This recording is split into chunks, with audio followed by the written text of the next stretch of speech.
cadre des projets touchant aux ailes laminaires, la Sonaca a pour objectif de répondre aux besoins des avionneurs pour leur future plateforme, qui est de finalement augmenter la qualité des écoulements d'air autour des profils aérodynamiques, visant à réduire la traînée de frottement de ces surfaces et donc la consommation en fuel des avions dans leur phase de croisière. D'un point de vue purement aérodynamique, nous visons à réduire la traînée autour des profils aérodynamiques, et ce en utilisant des profils géométriques spécifiques et éventuellement l'instauration de systèmes actifs.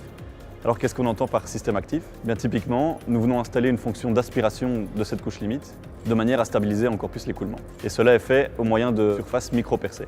Dans ce cadre, nous visons à étudier l'effet des défauts de forme, par exemple l'ondulation des tôles suite aux fixations faites à l'assemblage, l'effet aussi du nombre de fixations apparentes sur la surface extérieure, ou encore l'effet par exemple de l'écrasement d'insectes sur les surfaces lors des phases de vol à basse altitude.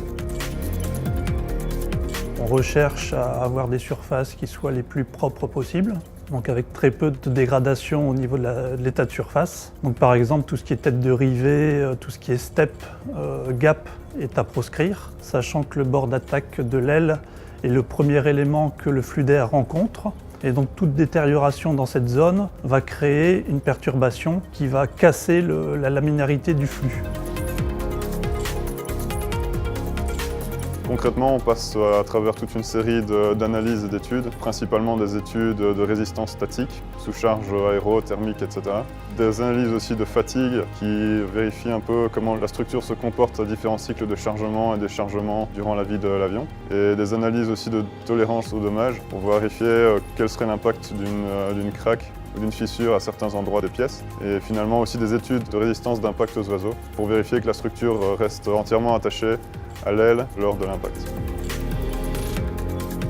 Au niveau matériaux et procédés, l'objectif c'est de développer des nouvelles technologies et de les amener progressivement à un niveau de maturité tel qu'il soit en accord avec le niveau de performance souhaité.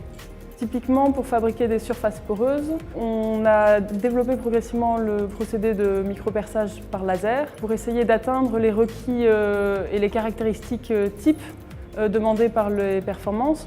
En parallèle, nous travaillons aussi sur le développement de nouvelles techniques d'assemblage qui peuvent être par exemple de nouvelles fixations ou de nouvelles technologies d'assemblage par soudure laser pour essayer de limiter au maximum les défauts de surface qu'on pourrait avoir sur nos bords d'attaque intégrés.